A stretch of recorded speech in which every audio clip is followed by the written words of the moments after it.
It is 1:03. Good afternoon from the 104.5 The Zone Studios. I'm Jackson Williams. The Masters tournament is underway at Augusta National, and Tyrell Hatton is in the lead with 4 under through 12. Corey Morikawa is 3 under through 13. Scotty Scheffler also 3 under through 12, tied for second. Tennessee football announced yesterday a home-and-home with the Georgia Tech Yellow Jackets and for 2026 and 2027. The series replaces Tennessee series with Nebraska that Nebraska canceled earlier this year. The Nashville Predators back on the ice after an OT win on Tuesday as they host Utah Hockey Club at Bridgestone Arena. Puck drop is set for 7 p.m. For your foundation repair and waterproofing needs, you need to visit USSTN.com. Breaking news at once on your home for the Titans and Vols. This is 104.5 The Zone.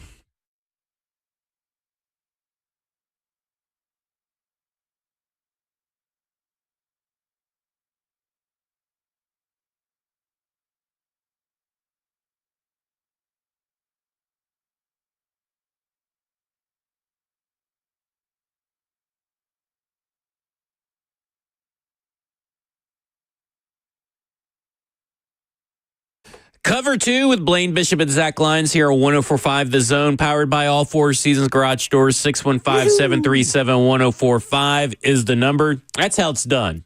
Jackson, you struggled with that sports update. A little bit of a struggle. It was a struggle. It had me laughing in here because I have one earpiece in. I'm talking to Blaine. It's like, oh, man, he's really going through it behind the glass right now. Well, it can only go up. We hit adversity. We continue on. There you go. I like it. Well, we got we're 2 weeks out from the draft. 2 weeks exactly. Wow. And this is the time now, 2 weeks, where you could take a little bit more stock into the draft rumors that you hear. And we got our first draft rumor this morning from ESPN.com, Matt Miller, who said, this is what we're hearing about the Titans draft. All signs point to Cam Ward being the pick at number 1, so the thing to watch is what the Titans will do on day 2. They're lacking a third-round pick due to the L'Jarius Sneed trade last offseason. Need a receiver to complement Ridley. Expect Tennessee to be aggressive in adding a wideout, possibly with a trade-up from number 35 overall to target a player such as Emeka Egbuka or Luther Burden III. So my question to everybody is right now, do you prefer trade up if it's one of those guys, maybe wait and risk that they fall, or do you still want to trade back even if they're available? So 615-737-1045. When you hear being aggressive in a trade up, they pick 3rd overall in the 2nd round. Right, 35. So that means that they wouldn't likely, trade up to the bottom half of this first round sometime somewhere, but it's kind of hard to do without a 3rd round pick.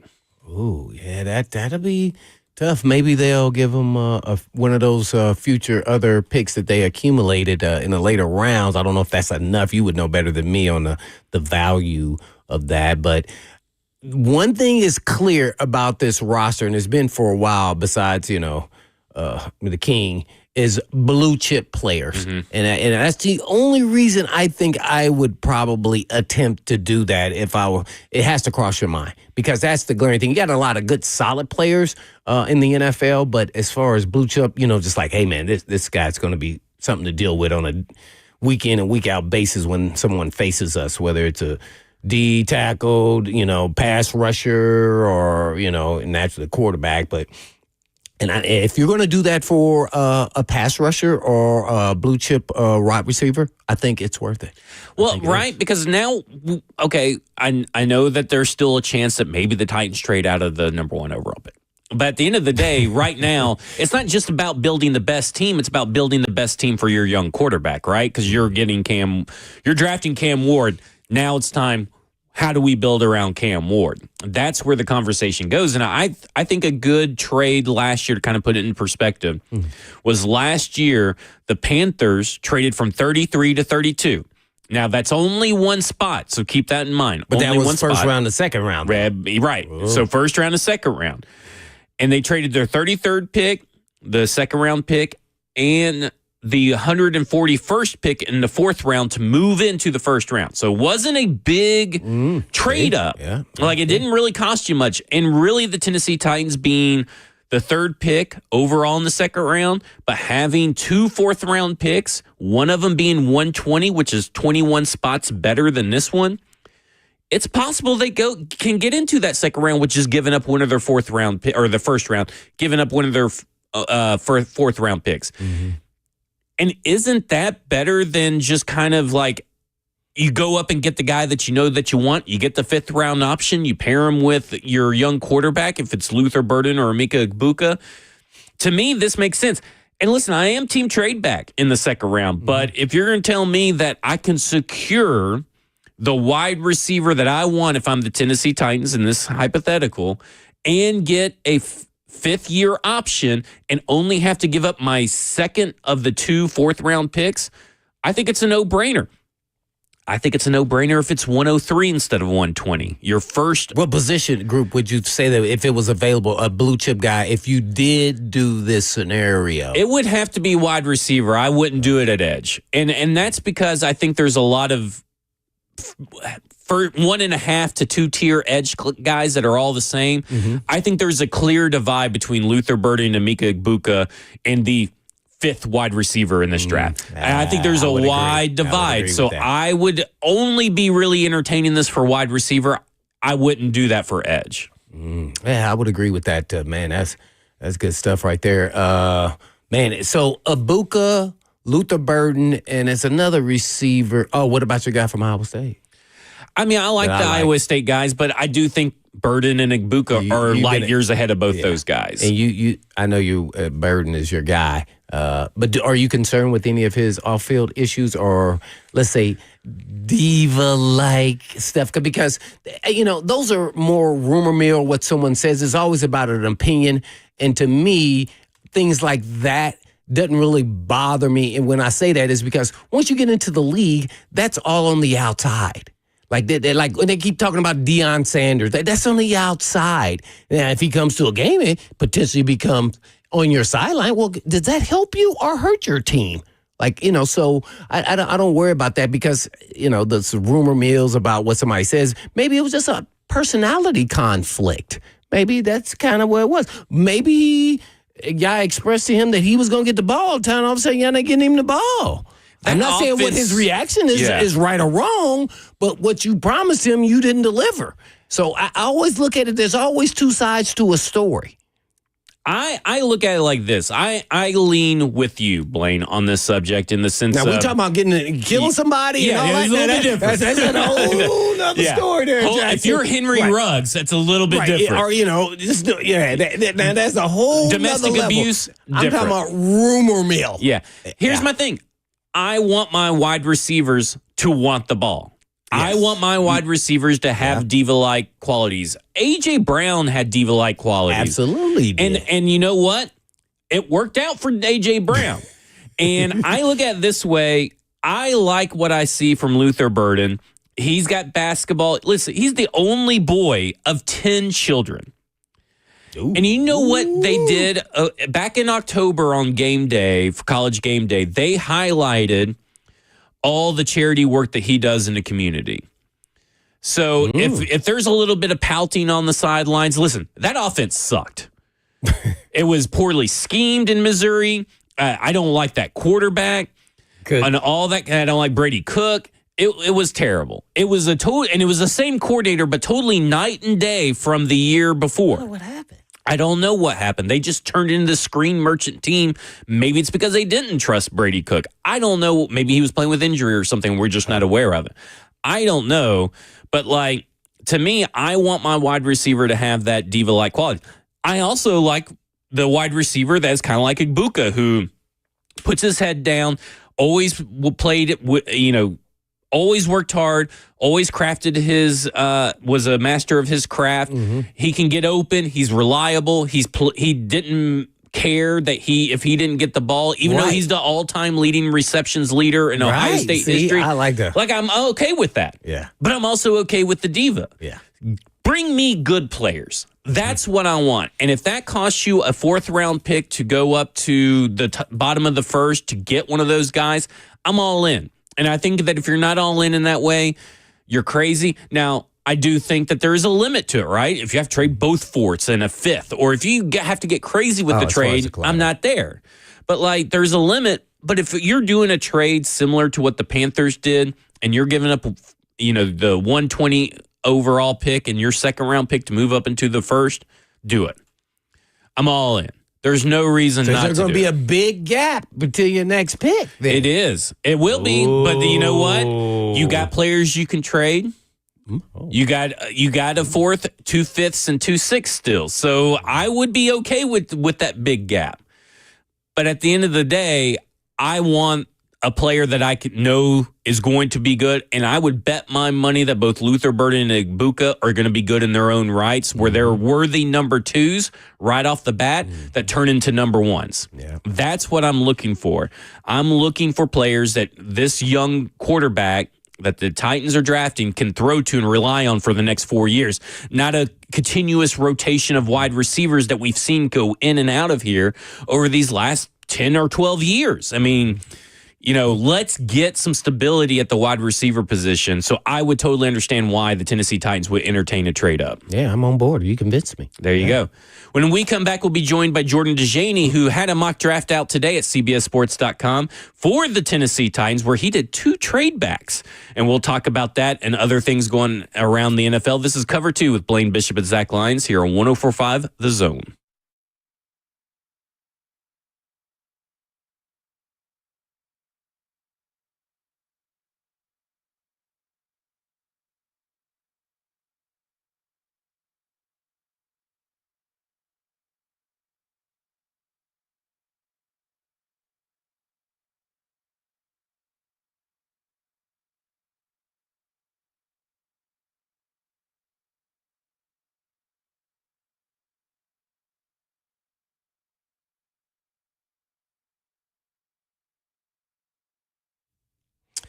Ever wonder how I keep my mojo?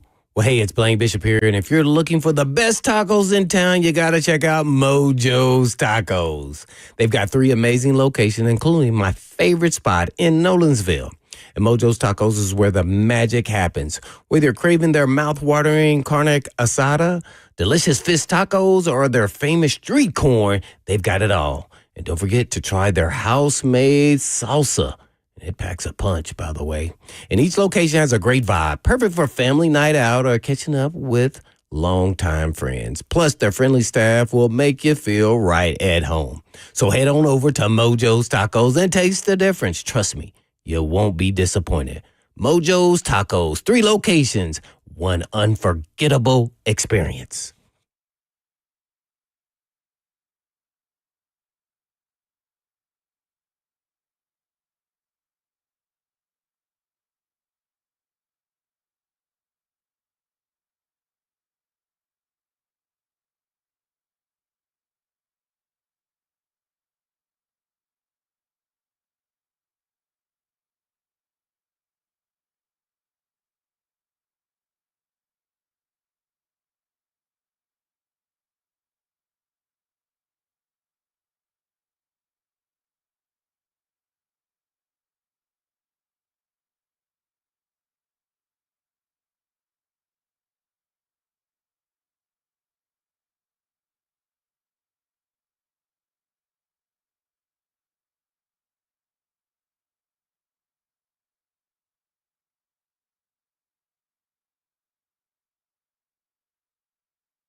Cover 2 with Blaine Bishop and Zach Lyons here on 104.5 The Zone, powered by all Four Seasons Garage Doors, 615-737-1045.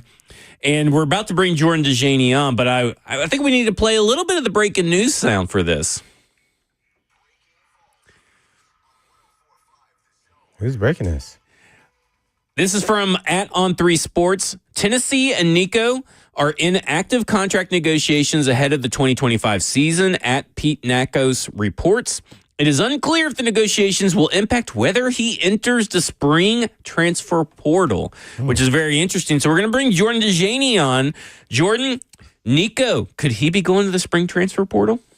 That's not the news I want to be greeted with when I come on been a UT guy.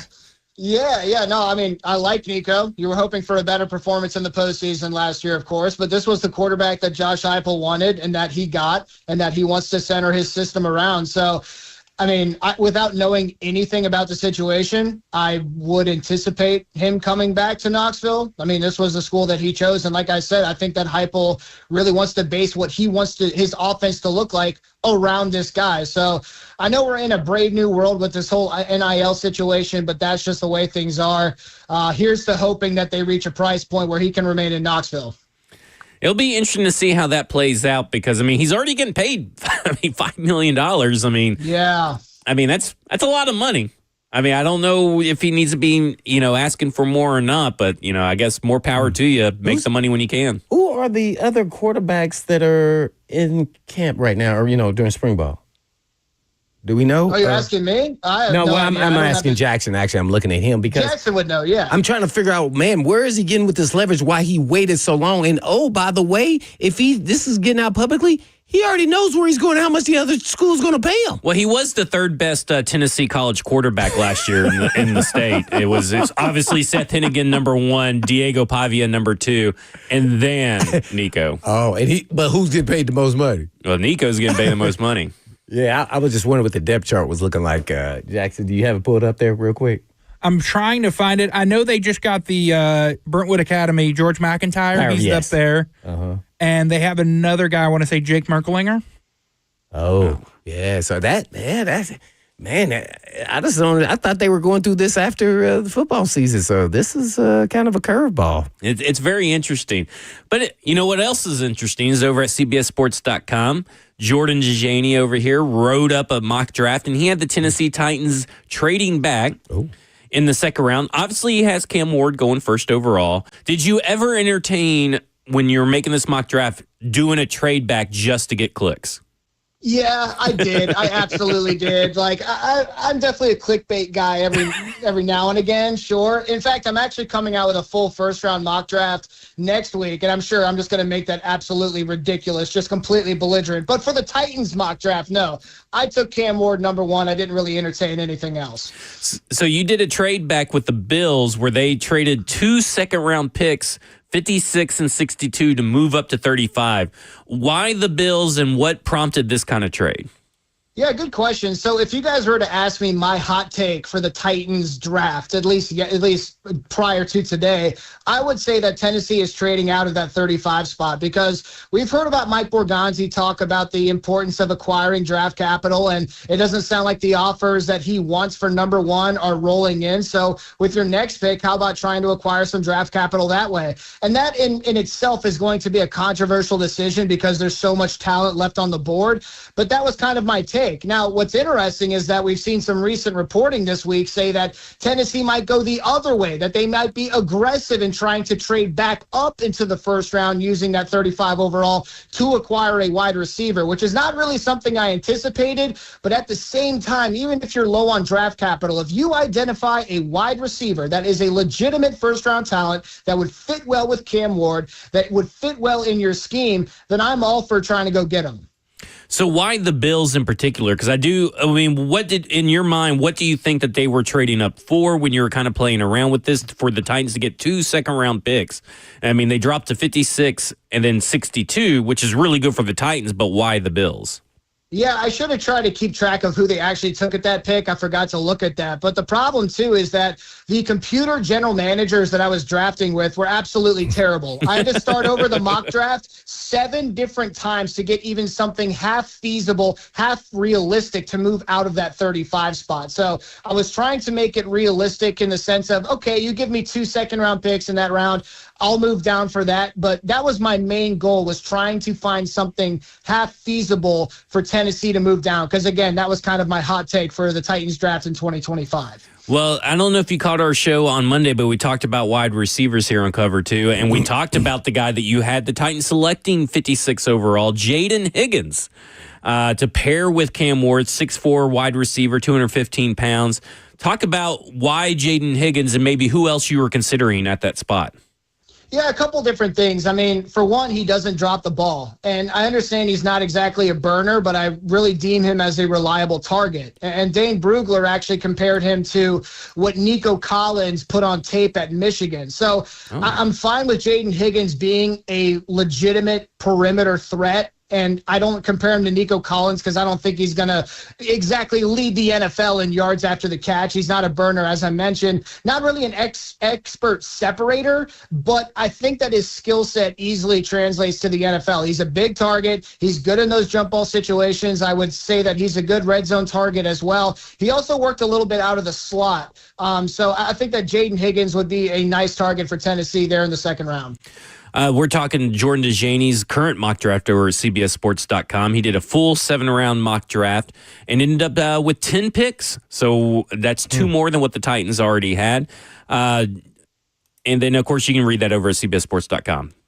Well, Jordan, the first question I'm going to ask you, your bold predictions on who are the first 5 picks of the NFL draft. The Titans, Browns, Giants, Pats, I think, and the Jaguars.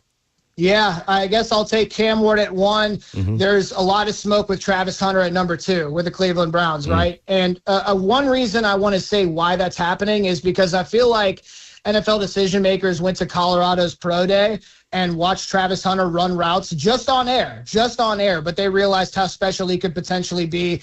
I mean, he's arguably the best player in this entire class, so I would imagine that he goes number 2 to Cleveland. Number 3, I guess I'm going to put Abdul Carter going to the New York Giants. Number 4, in my opinion, is where things could get very interesting.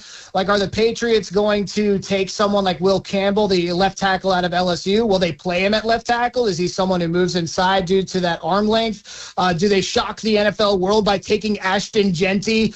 Right now, I'll take Will Campbell at 4. And then number 5, this is an interesting one to me because I also did an article looking at some draft bets. And Mason Graham out of Michigan is the heavy favorite to go number 5 to Jacksonville.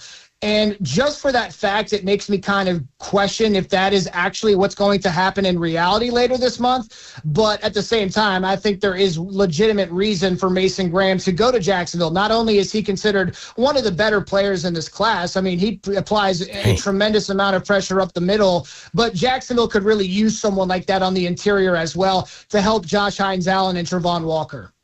So what's going on with your favorite team there, the Steelers, at quarterback? I see they're having different guys come in, and Aaron Rodgers still hasn't signed, but he's throwing to Pittsburgh Steelers wide receiver. So do you think this is just a kind of a posturing by both sides, trying to figure out, okay, are you going to be loyal to me? Maybe they told him we're not going to take a quarterback, and then now he's not signing. And then what do you think is really going on here with all of this? Yeah, Blaine, that's a good question because I really don't know. Like, everyone is saying that Aaron Rodgers to Pittsburgh is likely to happen. It hasn't happened yet. You have to wonder why.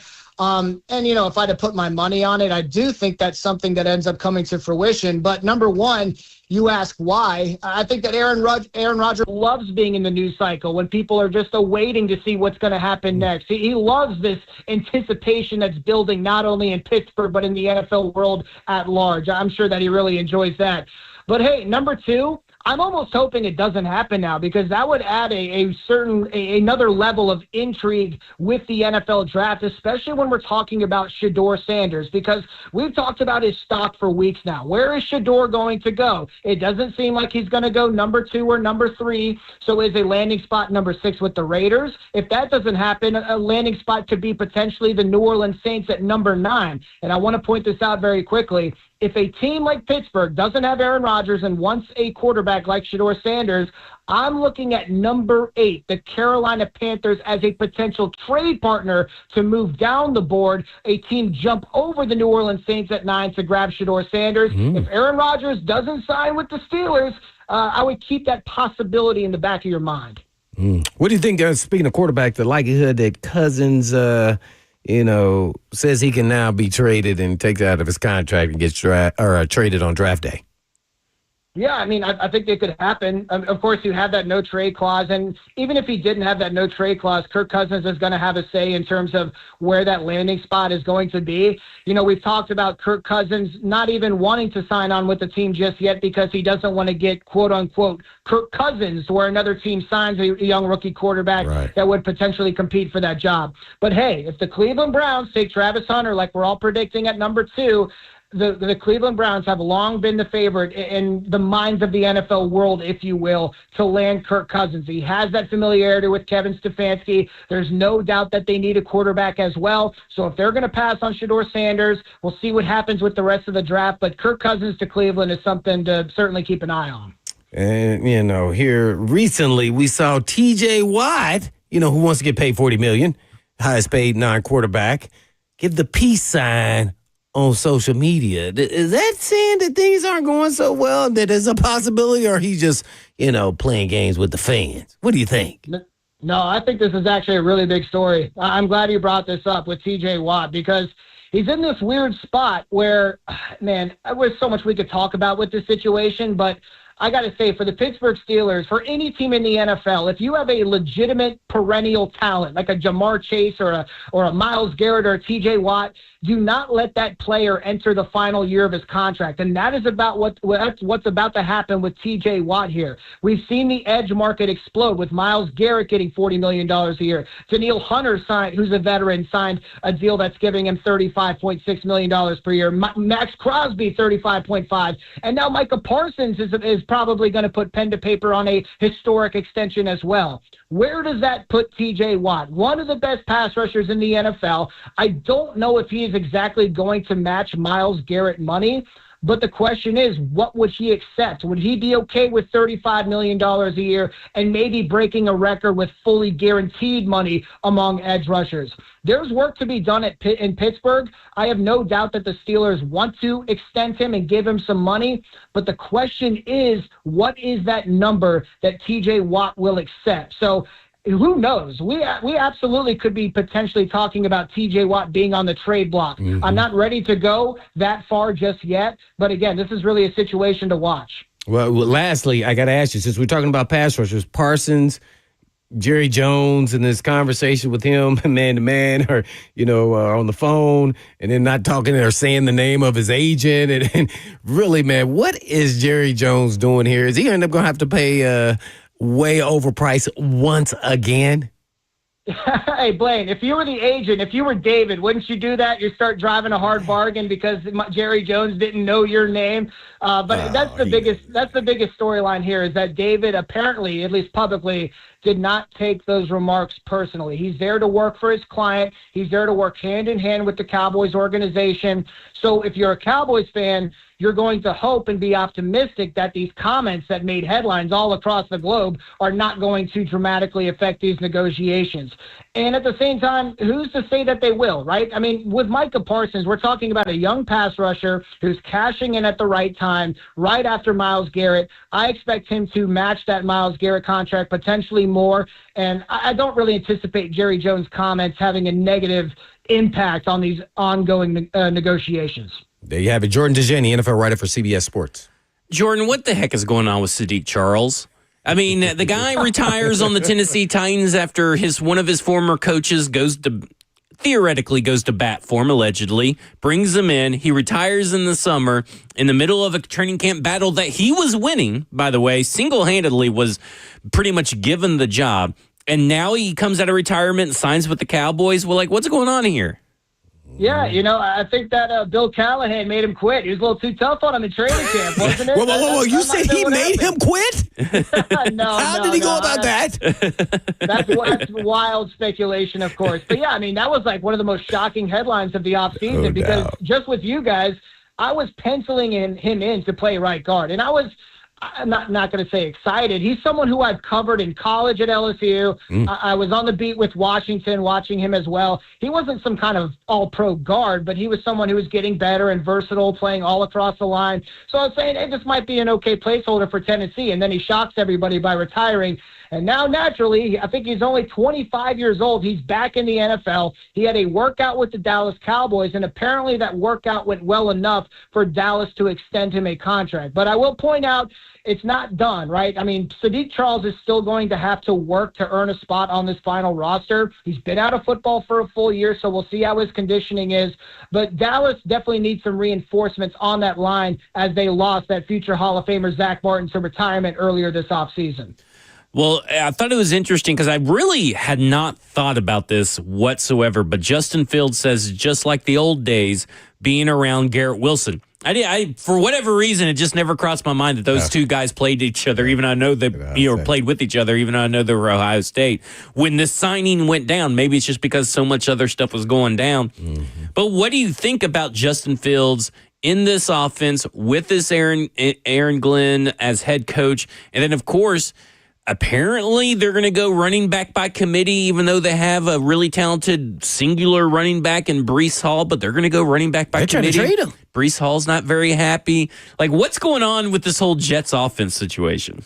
A lot is going on with this Jets offensive situation. First of all, Justin Fields going to the Jets, this is actually one of the reasons I was kind of excited for this match because he is paired with Garrett Wilson, who he has familiarity with. But not just that. He played with tight end Jeremy Ruckert as well. He played with an offensive lineman, Josh Myers, who I think plays center for the Jets. So it's a bit of a reunion for the Buckeyes up in New York, and he's going to have a chance to start. The Jets may take a quarterback. We can't exactly rule that out, but it sounds like from the brass's comments, it really feels like Justin Fields is going to be given a chance to be that next Sam Darnold, to be that next Baker Mayfield. And with his dual threat ability, there's reason to be optimistic if you're a Jets fan. Now, the comments about the running backs, that is really what had my ears perking up because Breece Hall, to a lot of people, is viewed as one of the young stars in the NFL. But they have this guy by the name of Braylon Allen, a big body guy who carried a lot of work last year as a rookie.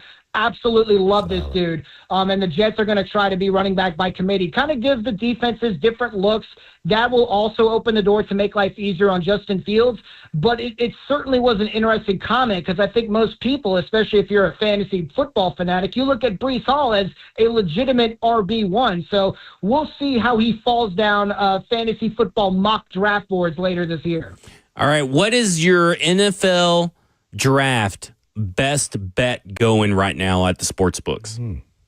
Yeah, that's a good question because I was looking at some different odds, and the other thing with these odds is that they shift dramatically, and there's not exactly a great time to jump in, if you will. But I did an article looking at some over-under draft positions, like Omarion Hampton is at 19.5. So the UNC running back, would you take over or under? I'm leaning under. I think that I'm prepared to be shocked by how high he goes in this draft. I think he's absolutely loved by some of these NFL general managers. Ashton Genty's supposed to be the first running back off the board, but Omarion Hampton could sneak into the top 20 there.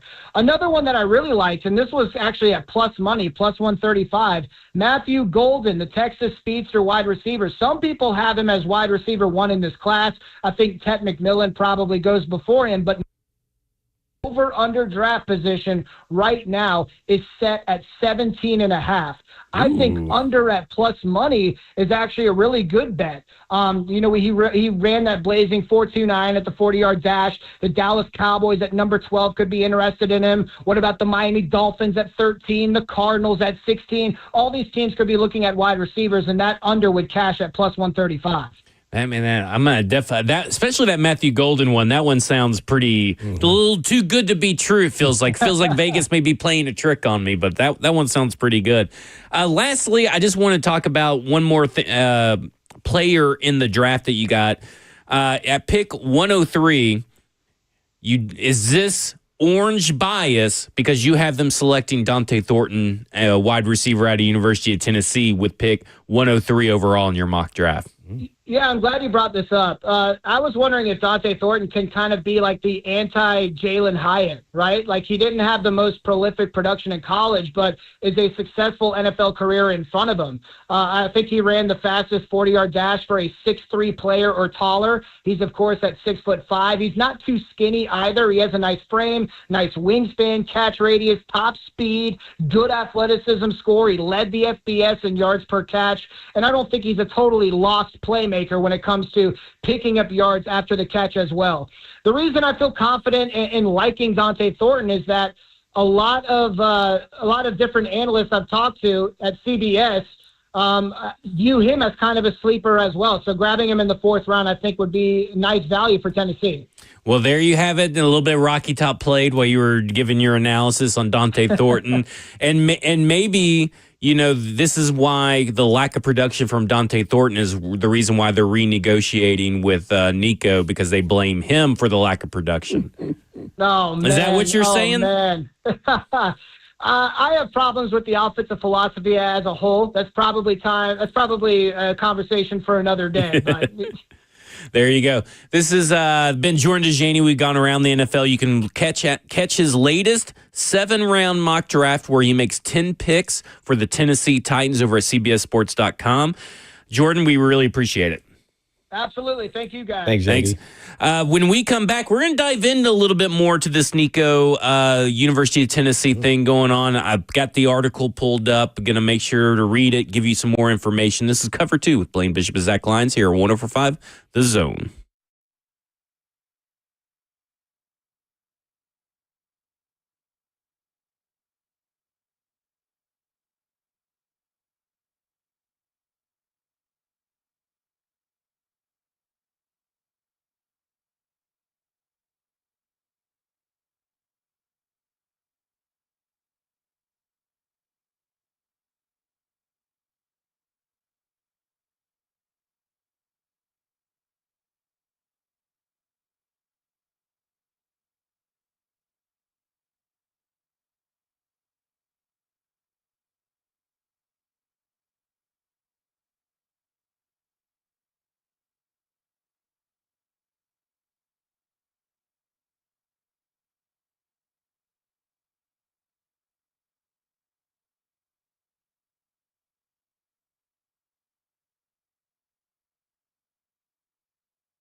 Struggling with joint pain? Suffering from a recent injury? Looking to recover faster after surgery? Well, at Edge, we've got you covered. From a powerful peptide stacks like BBC 157 to TB 500 to PRP treatment, stem cell therapy, and high film muscle stimulation, Edge Peptide is your go-to solution for faster healing and recovery.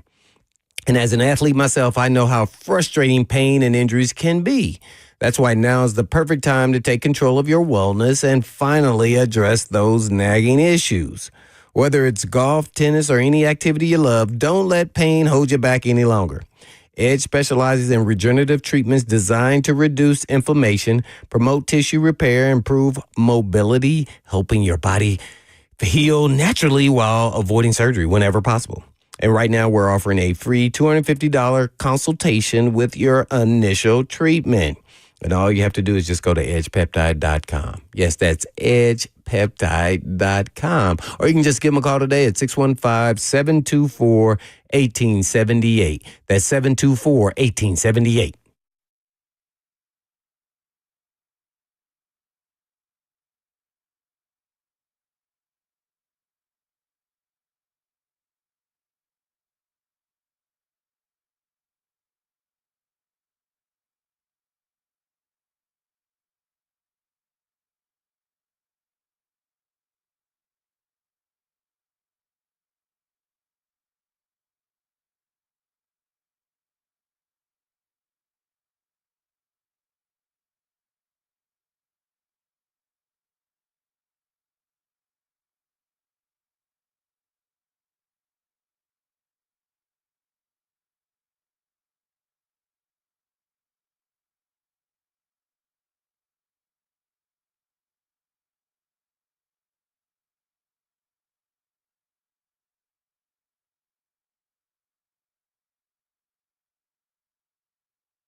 Cover 2 with Blaine Bishop and Zach Lyons here on 105 The Zone, powered by All Four Seasons Garage Door. 615-737-1045 is the number. And we were talking Pete Nakos. I guess that's how you pronounce his last name. Maybe Nakos. Maybe it's Nachos. Nakos. Tennessee quarterback Nico in active contract negotiations ahead 2025 season. So a couple of things that stood out in this article. First, the opening sentence. In a move that many around the program expected, so this is not an unexpected thing that the negotiation table is coming down. They expected that he was going to come back to the negotiation table. And On3 has learned that Nico and Tennessee are in active negotiations on a new NIL deal ahead of the 2025 season. It remains unclear if those negotiations will impact Nico's decision regarding the spring transfer portal, which opens next week. Sources have indicated that Nico is happy at Tennessee and has a strong relationship with head coach Josh Heupel. The Vols are trying to finalize a new contract before Saturday's orange-white spring game. Now, he's wanting to get paid more money because this is what they said. Multiple sources close to the situation indicate that Nico's current contract is somewhere between $2.2 to $2.5 million. Now, that's per year. And the issue is at hand is that Nico's multi-million-dollar deal is one of the first NIL contracts the market has since adjusted significantly, especially at the quarterback position. With Miami's Carson Beck, Duke's Darian Mensah, and Michigan giving five-star freshman quarterback Bryce Underwood over $3 million per year as well. So Carson Beck over $3 million. Then you got Darian Mensah over $3 million. He's wanting to get paid around there.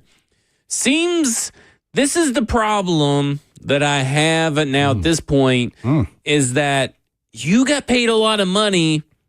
You sort of lived up to expectations, I guess. I mean, maybe not as quickly as what everybody wanted, but now you're coming to the table wanting more money with kind of a pedestrian season for college quarterbacks. I mean, Jackson, what is your take on this? You're a volunteer fan. I know you say just get it done, doesn't matter, but feels like it matters. First year as a starter, took them to their first college football playoff berth. It doesn't happen without Nico last season.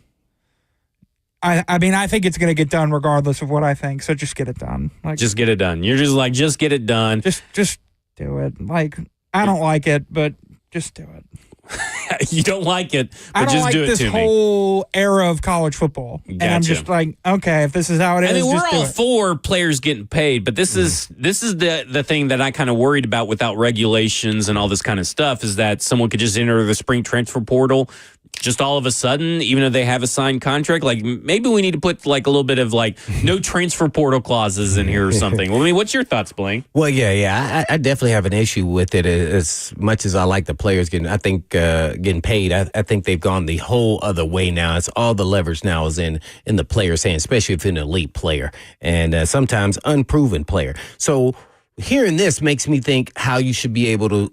It's like you're a pro player, so you need to be constructing these contracts where there are no outs, or all they can do is just hold out, which means that's where they're gonna go. They can't go to another school, right? So we need to start changing how we structure these contracts, just because it's just Blaine got paid $3 million, and then this other safety 2 years later got $5 million. I'm gonna hold out. Well, in pros they'd be like, all right, then hold out. You're gonna get fined. So that's what I mean by saying change the structure. We're going to have to treat these guys like they're actual pro players. Now, that's going to take the, universities down a road. I think they're just trying to resist, but they know it's going to happen, that these guys are going to be employees. And that's just the way it's going to be. And so and then to put them in this kind of bind, after spring, they have really no choice. I'm Jackson, they got to sign him. They're going to play some freshman. Good luck with that if you're trying to make the playoffs. I mean, maybe good, but he's not going to be, as good as a veteran player. So I just think there's got to be some way to make it balanced here on both sides on initial contracts, because that's going to happen to every player every year and every quarterback. And I get it. Some guys, some teams and universities are going to be a little more desperate to get their guy. So do you think there's a market out there for Nico that pays him $3 million or more per year. I mean, I don't know. I mean, this everybody's is what, got all the big schools have to have their quarterbacks already, right? And there's also here's what Clemson PP said, who do you or think? Pepe. He's on Twitter, and I wanted to go through the comments and the replies on this article. He says, I mean, everybody knows he's mid, but Tennessee fans. I mean, what do you think, Jackson? I mean, do you think there's a school out there that has an open quarterback competition where he could come in and start? Because we're talking about a guy that Andy Staples of On3 doesn't even consider the top 10 quarterback heading into 2024. Alabama's got an open competition. Yeah, but I mean, we already got mid. We don't need more mid. Nico would be the starting quarterback on Alabama day one. Well, they paid him to. I mean, like if any team that is going to pay Nico, he's going to be the starter. I mean, that's no doubt. Yeah. I mean, you're not going to pay him that much money and sit him on the bench. But man, I don't know. This feels. Did they redo something when the season was over? No, there were just rumblings that he may leave, but they got the receiver, right? When Mike Matthews entered the portal, right. He ended up staying at Tennessee, and Nico never entered the portal. So now it's just more rumblings, which I hate. He's Jarrett Garantano wanting Manning money. What do you think about that? I think that is a gross, gross hyperbole. I don't think anyone. I think he played at a much higher level than that. Someone said, "Pay me, or I am leaving." He's so silly. And now, has he reached expectations? I would say no. And they were lofty expectations, considering where his rank and everything else. And I don't think he's reached them. You saw glimpses of it, but right now for me, and that's not a reason not to bring him back. But man, something else has to change. He has to play better, and will his team based off of his own performance to help his team to be better than they are. And I haven't seen that yet. This is a tough pill to swallow, but this is going to be the new college football standard for right now and for the foreseeable future. And like you said, Jackson, you're not a fan. We're fans of players getting paid, but this is kind of a little crazy to me. It's jarring, I guess, right? Because we're talking about contract negotiations in college football. We're not used to it yet, but this is also just after 1 year of basic quarterback production. I mean, the Tennessee Volunteers got basic quarterback play. Yeah, they got just solid play. And here's what I'm also say about the structure before we go to break is that they need to tier these payments to these players, too. That's another form of negotiations to me that they need to do. Just in case a guy wants out, you didn't give him all this upfront money or say, oh, okay, yeah, we'll pay you. Well, if you decide to, what if a player decides to leave in the middle of the season? Let's just say Nico's not happy or he gets benched. Like, right, you giving him 2.5. No, we're going to tier those payments. And when you stop playing for us, we stop paying you. That's how it works. And that's how they should be structuring these contracts. And we'll see how quickly some of these guys, I want to get in the portal. Yeah. It's a new world. And until there's regulations and all this stuff, this is how it's going to be. What you got, Jackson? What do you guys think of one big transfer portal window? Because we just went through this. Right. That's what it needs to be. Yeah. We went through this 4 months ago. It needs to be treated like NFL free agency. To help the coaches but it's like no a window. Doubt. No doubt. Give it 2 weeks, 3 weeks for transfer portals. Put it after the combine or something like that to give us something to talk about between the combine and the draft besides the same draft narratives, or put it after the draft. But you need to have like a 2-week window where everybody can transfer and you can do all that, because this is ridiculous to have how many transfer portal windows do they have? 3? 2 or 3. Yeah. And it's just, we literally just did this 4 months ago. Yeah, I feel in January, at the very start of this year, we had this same conversation, and it's exhausting. I agree. That's why I said it too much leverage to the players. As much as I want the players to have some form of this has gone the whole other way. There you go. All players. This is Cover 2 with Blaine Bishop and Zach Lyons here on 105 The Zone. When we come back, we'll talk about some defensive tackles, some hog mollies in the trenches. This is Cover 2.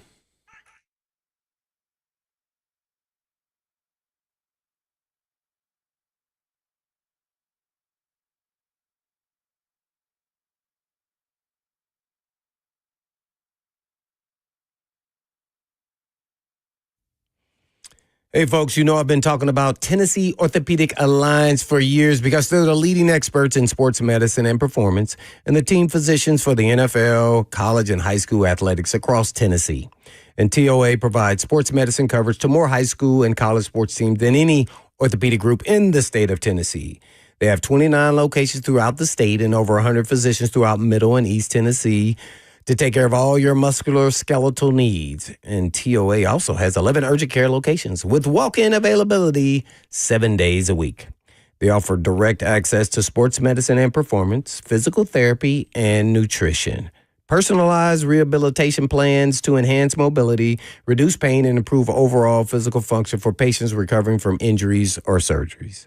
And TOA also offers sports performance training, a specialized program designed to enhance athletic performance and tailor-made solutions for athletes at all levels. So please go check out the services of TOA.com. Yes, that's TOA.com.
It is 2:02. Good afternoon from the 104.5 The Zone Studios. I'm Jackson Williams. Round one of the Masters is underway at Augusta National, and Justin Rose is in the lead 5 under through 9 holes. Corey Connors, Scotty Scheffler, and Tyrell Hatton all in second place with 4 under.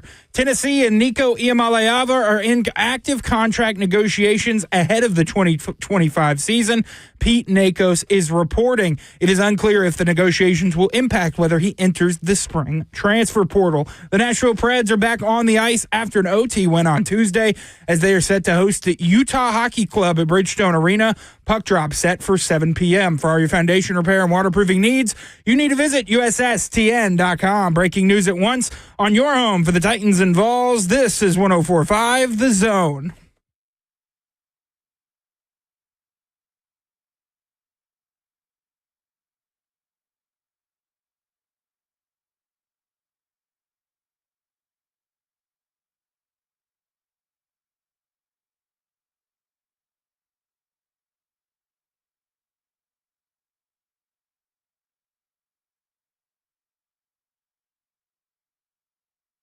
Cover 2 with Blaine Bishop and Zach Lyons here on 104.5 The Zone, powered by All Four Seasons Garage Doors. 615-737-1045 is the number. We got some Tennessee Titans breaking news.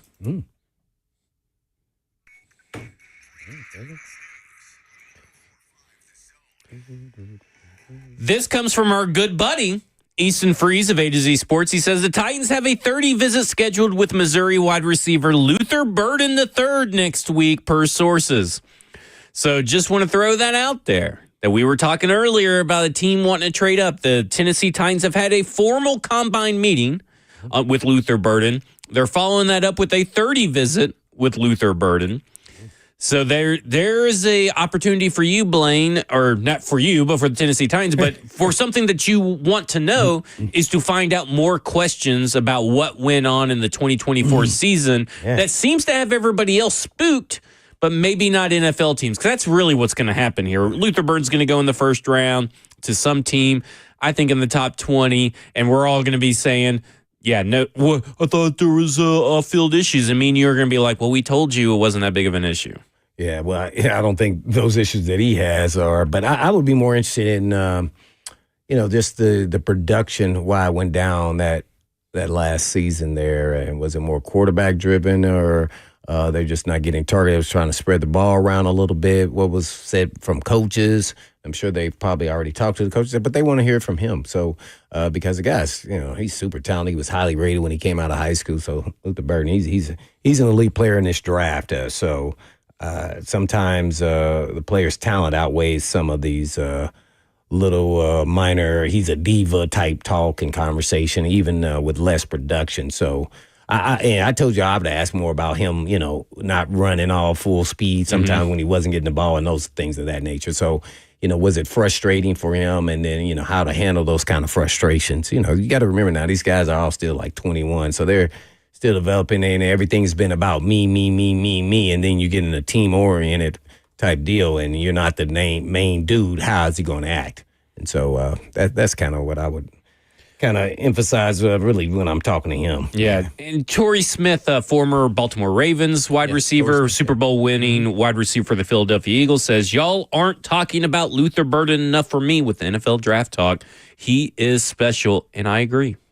I agree. You've been on it from the beginning. Now that I dove into him a little bit a week or so ago. Yeah, he's definitely one of the top handful of wide receivers for sure, and maybe right up there with the best of them, even with Travis Hunter. But not into that. But yeah. Well, speaking of diving in, we've been diving into the defensive tackle class in every position of this draft process so far. We've talked wide receivers, we've talked linebackers as well. We've also talked cornerbacks yesterday. So make sure wherever you get your Zone TV podcast, make sure you go and listen to some 104.5 The Zone Cover 2, subscribe, rate, review. Blaine, I want to kind of start off with a different question before we get into the prospects, because this is a deep defensive tackle class, really deep. Everybody loves this defensive tackle class, but we kind of hit on it a couple of days ago, lost in the weeds in that. talking about Big Jeff. The possibility that maybe the Tennessee Titans pick up extra top 100 picks, which seems to be their plan over a 3 or 4 year span. Maybe they trade Big Jeff. And we know that there were teams that called around, Jeffrey Simmons around the trade deadline last year. Maybe there will be teams that call in this year. So my question to the fans would be, A, are you on board with a trade for Big Jeff? And B, what would it have to be for you to be on board with a trade with Big Jeff? So 615-737-1045. I'm not saying it's going to happen. I'm not saying that it's even remotely possible as far as, that's a complicated trade to try to get done during the draft. Yeah, I think it would feel like it would have to come before the draft. But to me, I look at it and I go, they don't have many pieces to trade.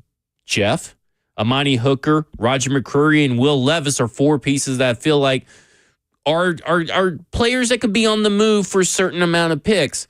But Jeff's obviously the most valuable one. He's been here the longest. But this regime has no real loyalty to Big Jeff. And I wonder if there's a situation where while Rand Carthon and company wasn't really listening for those trade offers, that maybe Mike Bergonzi's willing to listen. Oh, no, he's a valuable piece. So you do say that at some point, if someone offers you the right price, you're trying to collect collateral, especially in this draft where you don't have a lot. I think it's always a possibility. Do you think fans would view this as like the A.J. Brown trade? I don't know if it'd get quite that level just because he's a skill guy, but it definitely would be, fans would be upset because he's an elite player and he's still in his prime, and I get it. But you got to look where the organization is at and what they're trying to do here. And if I think I thought that they would be possibly getting traded with his season. Then they talked about starting his URL or elbow and everything else. So I thought it was a huge possibility then because you saw the team wasn't going to be very good. So you start trying to put and sometimes, and I get it by the fan. You got to think like this though. Hopefully, as a player, I've been in those shoes. You want to go to a contending team, and you want to get something for him. And you just never know with the prices of what D tackles are getting paid at his level. He may be underpaid at this point, so he may be asking for another contract too. So there's a whole bunch of factors here we don't know about. And you say, hey, it may be best if we got what we could from him in his prime and then move on and we got a good nucleus and maybe we draft with a deep D tackle draft. Yeah. We can get somebody maybe in the 4th, 5th, not Big Jeff, but we would get somebody very serviceable to buy some time, but we pick up collateral at the same time. And we get some things off our books on a big contract. So there's some advantages. A lot of cash off the books for sure. For the organization. I know the fans, he's been great in the community and everything like that, but that's just the business side of the NFL. And you can hate it or like it, but at the same time, it's a big time business, and the players understand, and it hurts initially, but at the same time, you're hoping you can go to a team that is a contending team that can give you a shot at getting you a ring. Because ultimately, you can say as a player, you play for the money, but you also play to get a ring because not too many people in this world can say they won a Super Bowl. A trade would save them $8.3 million in cap savings, and it would save them roughly $18 million in cash. So that's a lot. Yeah, that's a lot. Now, the cap savings don't really matter, but, Yeah, I know. But I was going to ask you what type of collateral you think he's worth and how did you come up with that value? Because, I don't understand all those charts and everything else. It's tough. I'm not sure. Coming off an injury, a pretty expensive contract, you do have control of them for one more year if you're the acquiring team, and then you got 2 more years on top of that. It would be tough to kind of figure it out because if you're trading for him, does he want a new deal? That's the other situation that you're kind of thinking of. But he's still a younger player, but he's got the injuries and all this stuff. And he's a very good player when he's healthy, but he hasn't been healthy all these last few years. I mean, really, remember, he was drafted injured, and I think he had one really good healthy year. Then he's had like ankle injuries pop up all the time, and then he had the shoulder injury, which kudos to him for playing through. Oh no, which was awesome. No doubt, no doubt. So it'd be interesting to see. Let's. We want to hear from you. What are your thoughts on a Big Jeff trade? We'll also go into the draft prospects here in just a second. But let's go to Peyton, who wants to talk about the trade. Peyton, you're on Blaine and Zach. Hey, what's up, guys? How are y'all? Doing good. How are you? Good. I'm good. Kind of feel like a regular at this point. Thanks for feeling important. I love it. The whole thing with Jeffrey Simmons, I think it's kind of a two-sided coin. I think if you hold on to him, of course he has value. He has value in, he takes up a lot of double teams. And I think, if we do some drafting or pick up another guy in free agency or depending on what happens with the edge situation, I think there's a ton of value with a guy that is going to, essentially take up two linemen for the majority of snaps on pass coverage situations. Mm-hmm. The other side of it is we literally need a third-round pick as much as we need to hit on our first two-round picks. Mm-hmm. We desperately need a third-round pick because that's where, if we draft an edge in the second round, that's where we need to find a receiver. And if we, vice versa, if we go with receiver in the second round, I think our starting edge rusher, for 2025, I think is going to be in that third round. I think Jeffrey has been disgruntled enough that I don't think he would be upset at the idea of a trade. But I think if we trade him, I think you absolutely need at least like a third and a fifth or a third and a fourth or a third and a potential starter from another team to give him away. I'll hang up and listen. Thanks, Peyton. Let's talk about that when we come back because there's some interesting stuff in there, and I want to talk about trade value and everything, but I also want to get into these prospects as well. This is Cover 2 with Blaine Bishop and Zach Lyons here on 104.5 The Zone.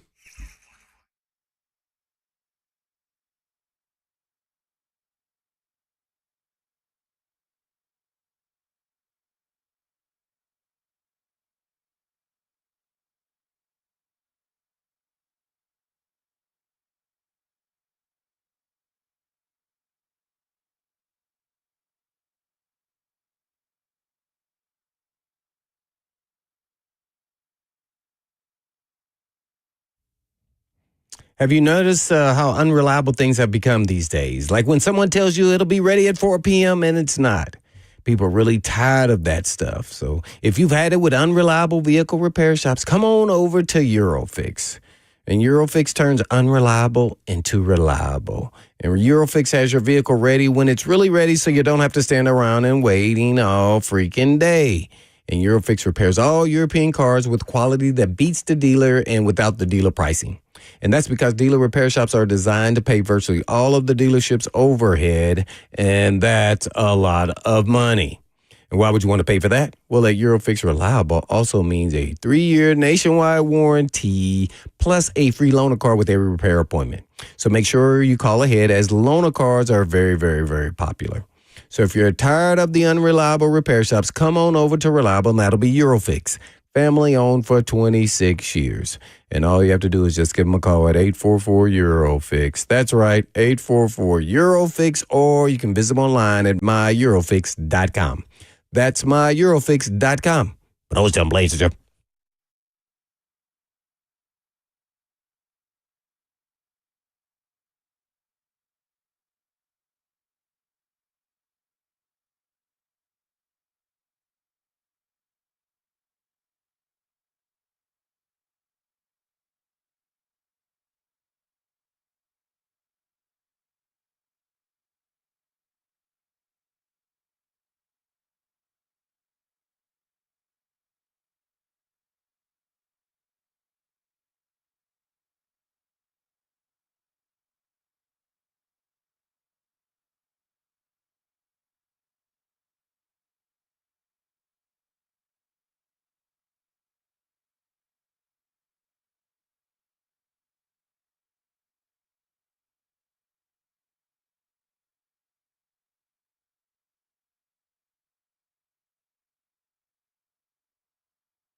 Cover 2 with Blaine Bishop and Zach Lyons here on 105 The Zone, powered by All Four Seasons Garage Doors. 615-737-1045 is the number.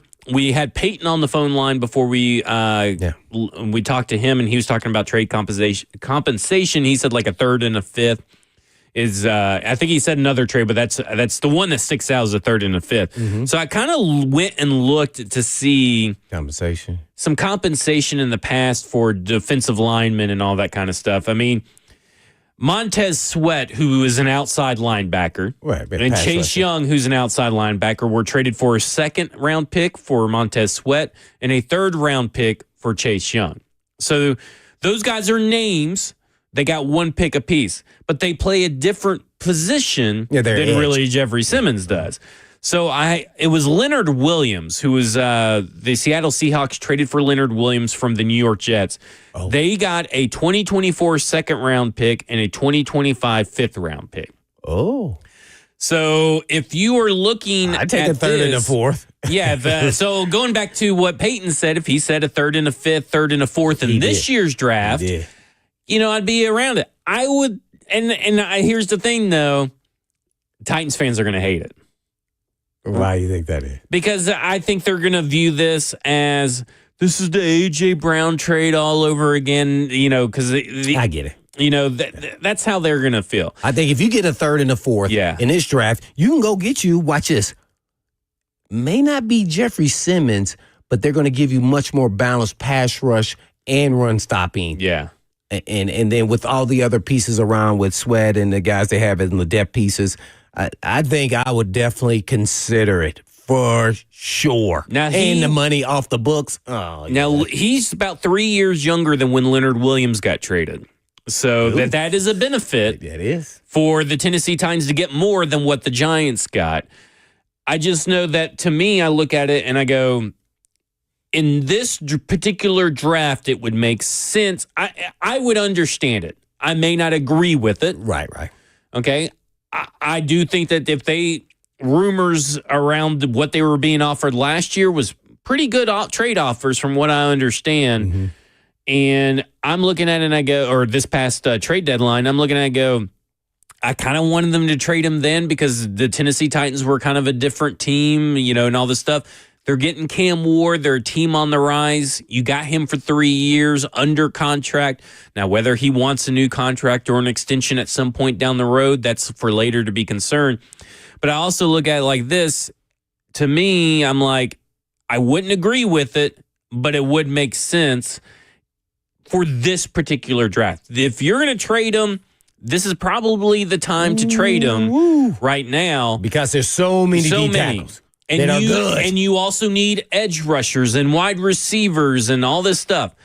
So I kind of look at it and I go, I would understand it, just probably wouldn't like it. That's just where I'm at. I don't know if you ever trading an elite player on your team, but if it can help your team build faster when you're in a rebuilding period of time, you're doing actually him a favor. That's how I look at it. And helping him get to hopefully where he wants to get to, which is the Super Bowl. And we're probably, 3 years away from even being in a conversation like that, So, I would agree with it if they did it.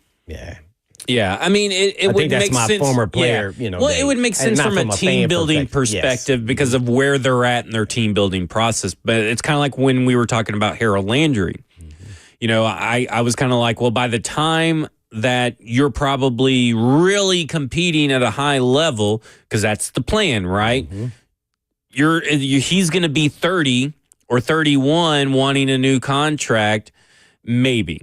Mm-hmm. If everything goes according to plan. Mm-hmm. And in the NFL, not everything goes according to plan. Never. But regardless of Big Jeff's presence on this team, which I do think he will be here, but this was just a fun little exercise, hypothetical. The Tennessee Titans do need a defensive lineman, and it doesn't have to be a run stuffer or anything like that. But this is, to me, I look at this draft class. Take advantage of the talent that's in this draft class. Buy in. Not saying in the second round, but you have 2 fourths and 2 fifths. You should be able to walk away with a guy that could possibly turn into a mainstay on that defensive line, but the talent is there. Take advantage of the talent. Boy, is it. I don't know how, because you can get in the week. Man, there will probably be 20 guys I looked at. I was like, man, hey, this guy's is mid-round. I'm like, third round. But I'm like, everybody can't go in the third round, so somebody's going to get pushed down the road here, and you're going to get a quality player in the fourth round, maybe even fifth round. That's how deep as a starter or heavy contributor at the D tackle, man. I was thoroughly impressed. I'd love to see how this one stacks up in totality with past drafts of how deep these D tackle look, man. It was impressive.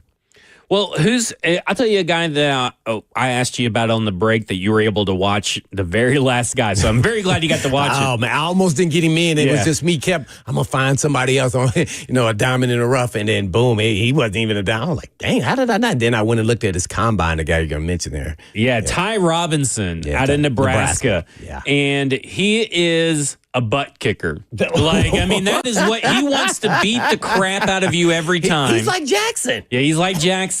Jackson comes in with a bad attitude, wanting to beat up people all the time. This is what Ty Robinson was. Here's a line from Stoney's. We're working on a draft guide and everything. Stoney said, "Don't you dare tell Ty Robinson that the Bad Boy Mowers Pinstripe Bowl, which is a real bowl, doesn't matter. Listen, it was cold. It was wet. You could see players' breath emitting from their throats. Chunks of the turf were flying up. Players were covered in dirt and mud, and Robinson was out there just playing his butt off for 4 quarters. We'll get into things that he does and doesn't do well, but that alone spoke volumes to me about how bad this guy just wants to kick some butt." Yeah, I was impressed at his motor, his explosiveness. He's strong. He can anchor. Man, the only thing probably was negative was that I think he's a 6-year guy. He's a 6'5", 310 guy.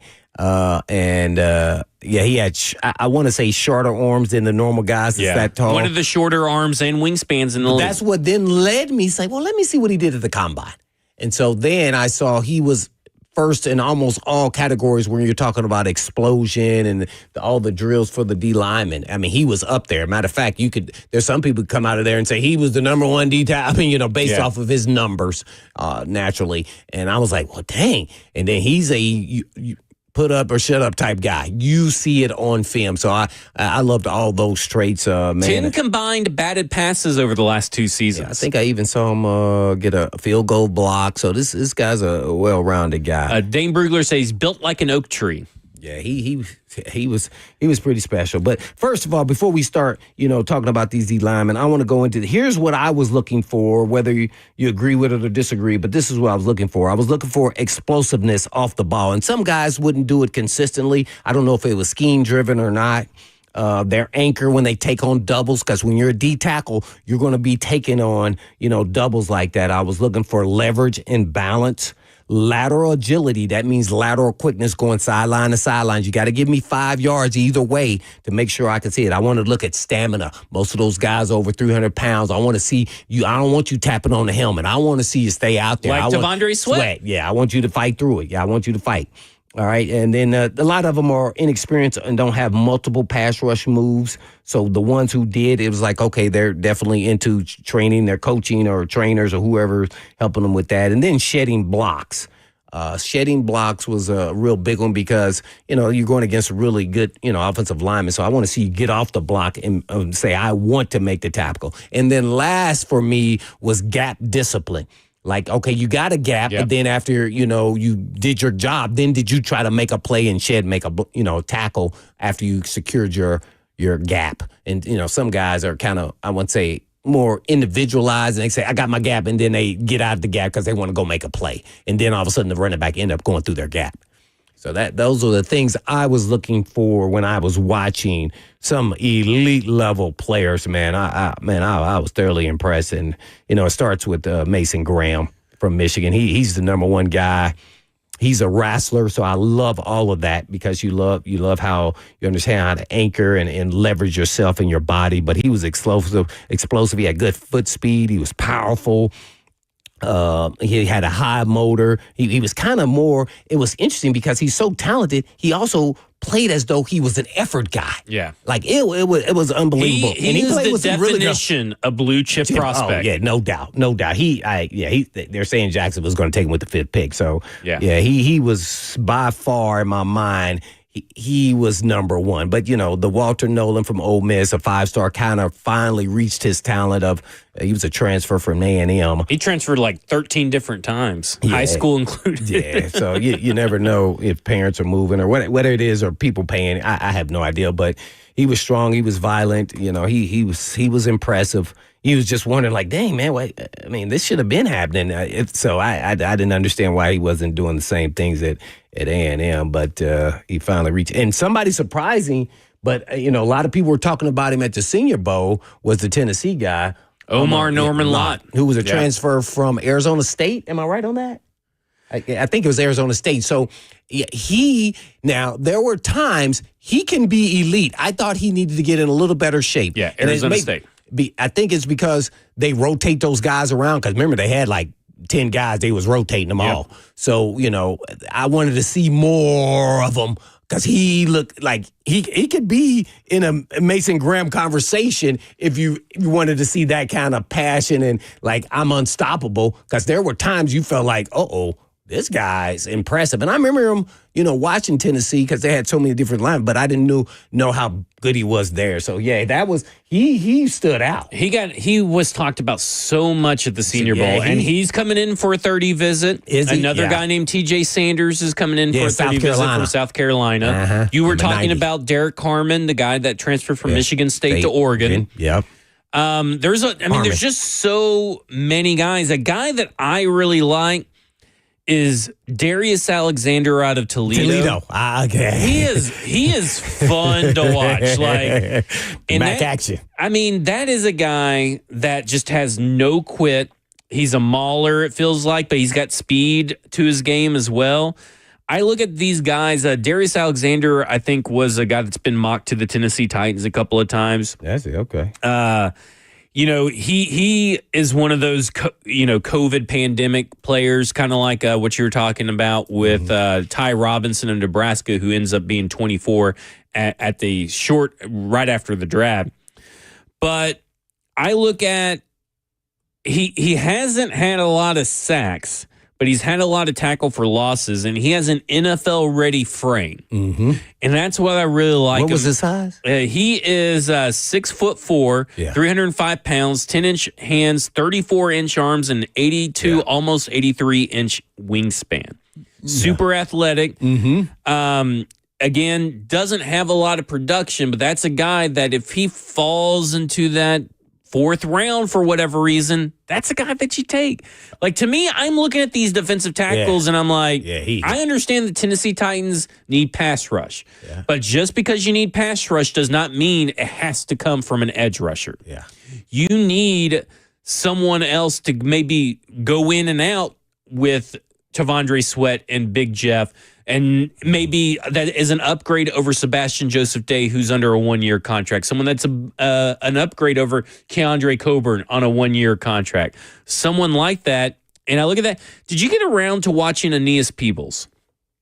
That was the Virginia Tech guy. Yeah. No, I did not. He is a great pass rusher when it comes down to it. Now, he's undersized as a he's not as athletic as some of the other guys in. Aeneas Peebles. So he's a 4th round guy. Yeah, more than likely. He's 6 foot. So he's kind of built like Omar Norman Lott, right? Because Omar Norman Lott's 6'1". Yeah. He's 6 foot 282, smallest arms in the class. But that dude pass rushes. He knows how to pass rush. And he's a guy that on Dane Brugler's big board, just to give you an idea of where he like may Fisker? Be going. Is he that from what's that his name? Oh, from Florida State? Yeah, I liked him. Sort of. He like was short. That. He transferred from like a Division II school, right? Yeah. Or so this guy's 3rd or 4th round. He's defensive tackle 17. So he's the 17th overall defensive tackle in this draft class. So that's really low. But again, we're talking about. But it's a deep draft, though. So he has 20 defensive tackles with at least a 4th round grade. Now he has 3 more after that are 4th and 5th round grades, 4th to 5th round.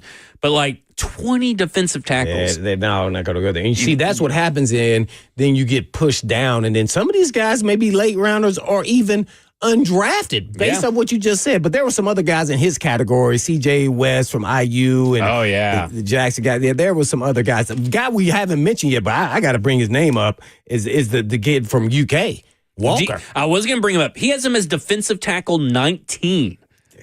I think it's, what he really reminds me of when I watch him is because he was so tall, you thought, okay, he's going to have a lot of leverage, but sometimes he would pop up. Oh, it's just a little too much. So he seems to me should be a 3-4 defensive end where he's the third guy on the D-line and he's 3-4 scheme guy. And because he still has a motor, he's athletic, he knows how to use his hands. I would say he's a second round guy. Like, as much as he was taunted his junior year and probably could have come out and maybe gone even higher, I don't know. But the more you play, he was super athletic. He had thin legs down low, so he was kind of built like a basketball player with his calves from down low. So, well, he also played, it came out as pro day, he played pretty much effectively the 2024 season with a broken back. A broken back? It's a back injury, a pretty big back injury. And you're a D lineman, you're hitting every play. I know. Oh, well, then that's impressive. Watch this. Listen, I'm an elevator. Did he have surgery for it? It was a pars defect, which is a small fracture between 2 vertebrae in the spine. Oh, yeah. So he had a fractured spine. Well, he didn't play. He played incredible. That put him on hold. I want to know. I want to make sure I evaluate that, make sure it's all healed. I don't know if did he have surgery for it or no? I don't believe he did because it's just rest. Right. Okay. Cool. Then I'm all in on that guy. He was rest, medication, and physical therapy. Yeah. He was impressive. You got the other kid from Michigan. Let's not forget him. What's the guy's name? Hairston?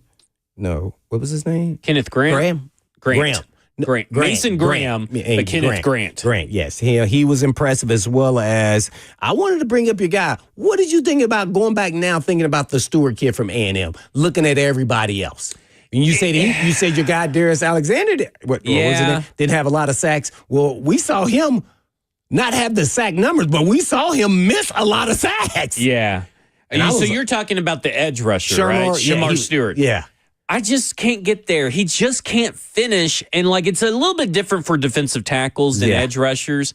It's just like he just could never finish. It's because they played him inside sometimes. He was probably 65, 45. He played It's probably going to be that guy that I'm going to say I don't buy into, and then he's going to turn into something. That's going to be my miss. You know who you remind me of? The guy the Titans just signed, the guy you love from Ohio State. Draymond Jones? Yeah, they're the versatility, same. But Draymond Jones went in the 3rd round. But he wasn't an athletic freak. So, you got to kind of, and he was more viewed as a defensive lineman coming out of this draft than an edge rusher. Draymond Jones was. But, I'll probably look stupid. I can admit it. I'm not feeling comfortable really with Shamar Stewart, but that one's tough. Yeah, these guys are all over the place. There was some really, really good players. I was thoroughly impressed with this class. And then we mentioned the Harmon kid from Oregon who was a transfer from Michigan State. They were trying to beef up being in the Big Ten, Oregon in the Big Ten, right? Right. So he looked really good too as well. So there's going to be a lot of players come off the board that are defensive tackles that maybe we didn't hear a lot about. But man, this is a deep class. So then that lends us to what we said in the beginning. You then are afforded to maybe trade and get more collateral for an elite player that you have on your team if you want to choose to do that and move forward because you feel like you can get somebody at least capable of holding the fort until you do, get some elite player down. I'm talking about 4th, 5th round. I think those guys are going to do I'm not going to say Jeff Worthy because he may not garner that kind of attention in double teams, but maybe Sweat does. And by the way, I think you said something about Sweat was getting just as much double team as Mr. Simmons. Sweat was getting more double teams, I think, by the end of the year than Jeffrey Simmons. Seth Walder's the one who keeps up with that on ESPN.com, but from what I remember, Tavondre Sweat was actually getting more double teams than Jeff Simmons. Just real quick, Titans have had a local visit scheduled with Elijah Simmons, the defensive tackle from Tennessee. Yeah. They have a 30 visit with Cameron Jackson, the defensive tackle from Florida. Not the big boy, but another one. TJ Sanders and Omar Norman Lott, all 30 visits. So there are 4, and these are all guys that are considered third round or higher kind of grades. We'll talk more about this, and we're also going to play a game. I got 3 names, and one of them is a fake name. We're going to see if Blaine can figure it out. This is Cover 2 with Blaine Bishop and Zach Lyons here on 104.5 The Zone. We've got the trucks, all the trims, all the towing, all the bells and whistles, and all at Truck Month Savings. Two Rivers Ford is Ford Truck Central. Did you know you're overpaying for your health and wellness products? With over 20 company-owned brands offering its members vitamins, supplements, wellness, and skincare products, you're able to save up to 70% off retail. Members Nutrition can't change your life, but we can change the way you live.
Cover 2 with Blaine Bishop and Zach Lyons here on 104.5 The Zone, powered by all Four Seasons Garage Stores. 615-737-1045 is the number. Last call for phone calls. Of course, you can talk to us on the F&M Bank chat, Twitch, Twitter, YouTube, Facebook Live, wherever you watch your Zone TV.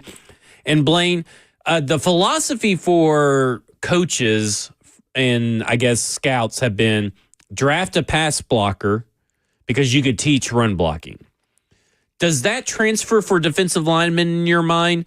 Would you, if you had to choose one or the other, would you rather draft a guy that's really good at run blocking and teach him how to maybe pass rush from the middle, or have a guy that's maybe a little bit lighter, but he's a pass rusher on that defense as a defensive tackle, but and you teach him how to run block, or sorry, run defend? Oh my God, I can't even freaking talk. I'm like Jackson in his updates. Well, that's always an interesting question because that's all players, because you're not going to get a perfect player.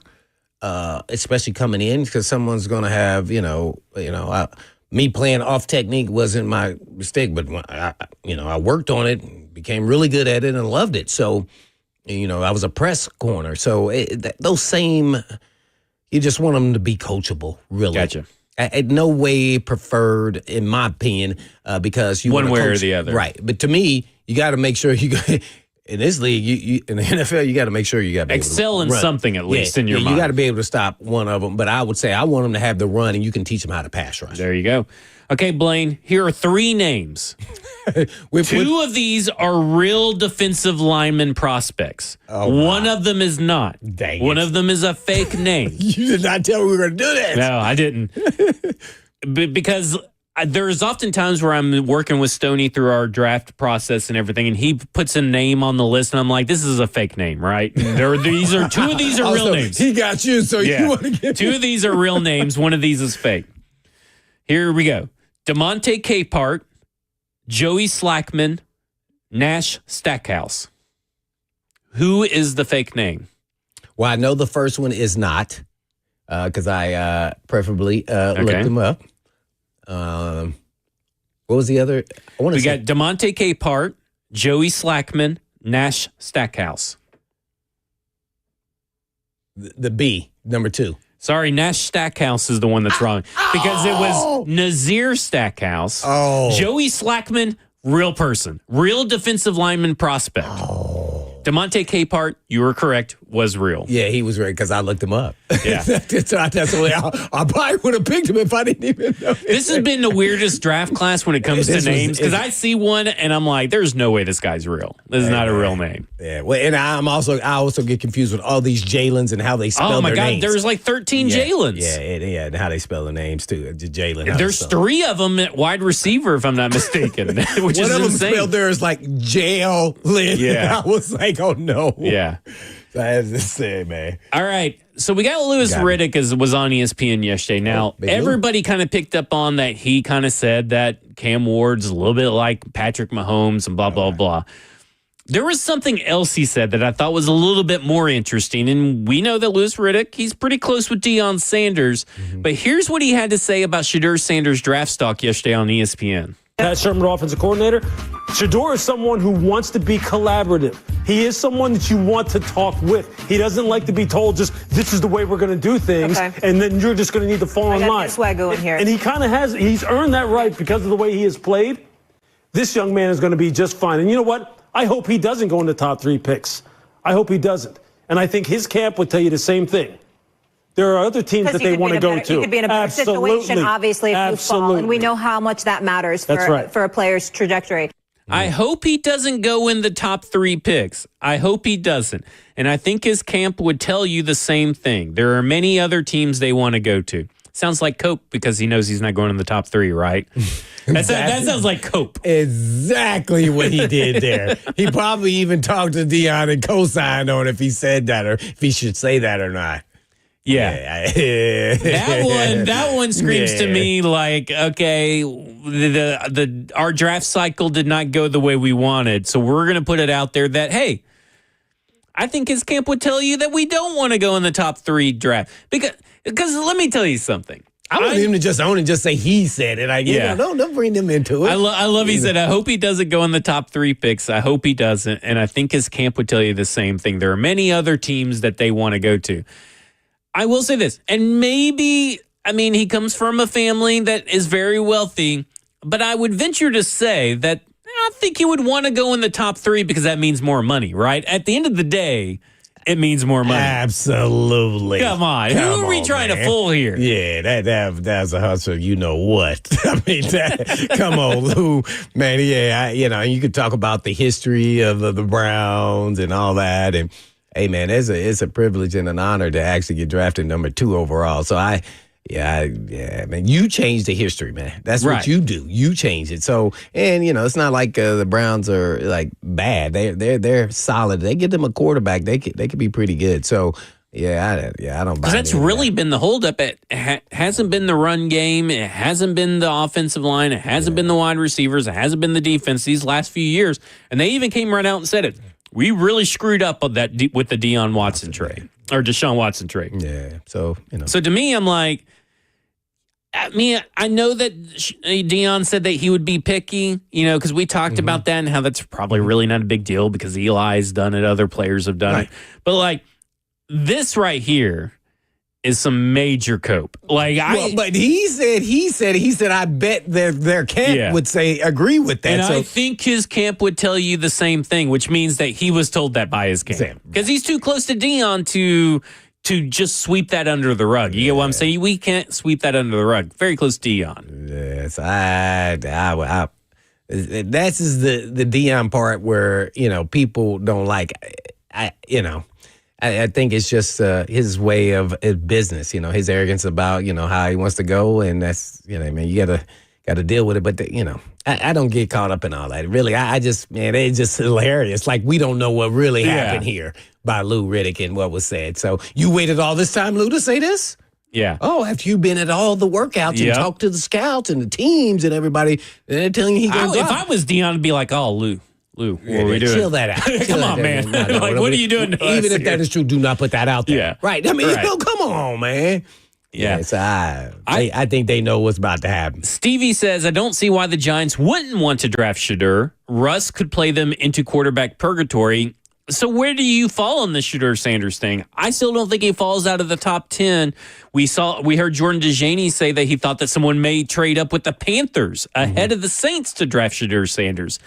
I'm still leaving open the possibility that he still goes in the top 3, but until I heard this, now I'm thinking, oh crap, maybe he's not going in the top 3. Well, number 2, I think is real critical. Like the Browns, I mean, what are they going? They're going to pick Travis Hunter? That's the thing. Travis Hunter, Abdul Carter, 2 and 3. Okay, is what let's they're all say thinking. they pick Travis Hunter. At number 3, the Giants already have 2 proven pass rushers, so they're not going to take Carter. I mean, so who are they taking? That's what I'm trying to figure out. So I don't know. You get a year to sit and rest and let him learn. Yeah. Russ is then up after a year. Winston is your backup for this number year 2, so he can get ready to rev up. I mean, so I think it could be a good spot. I think so. Well, that will do it for us. This has been Cover 2 with Blaine Bishop and Zach Lyons here on 105 The Zone. We're going to have a special guest tomorrow to cover the Masters. We're going to talk about the Masters tomorrow, a little bit of golf. We'll also talk about we haven't even really chosen which position we're going to cover tomorrow, so we'll talk about that as well. This is Cover 2 with Blaine Bishop and Zach Lyons here on 105 The Zone. 3HL's up next, and in the meantime, and in between time, peace.